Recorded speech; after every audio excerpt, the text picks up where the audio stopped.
These pictures ain't moving anytime soon. You gotta move the story with your heart. I need everyone to go out and read Understanding Comics by Scott McCloud.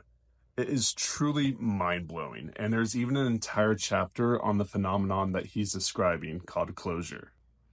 From chapter 3, Blood in the Gutter, I'm going to read an excerpt.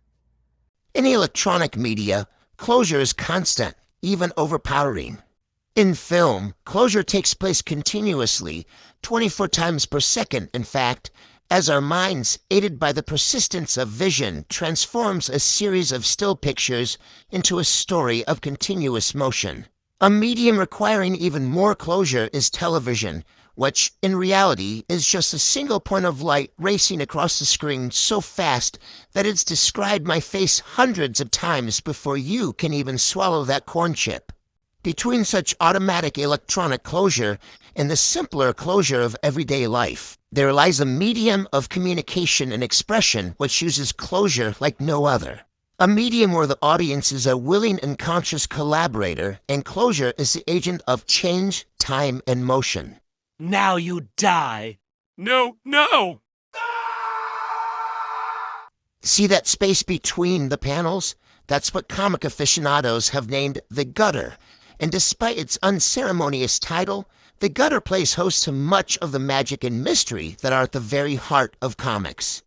Here, in the limbo of the gutter, human imagination takes two separate images and transforms them into a single idea. Nothing is seen between the two panels, but experience tells you something must be there. Comic panels fracture both time and space, offering a jagged staccato rhythm of unconnected moments. But closure allows us to connect these moments and mentally construct a continuous, unified reality. If visual iconography is the vocabulary of comics, closure is its grammar.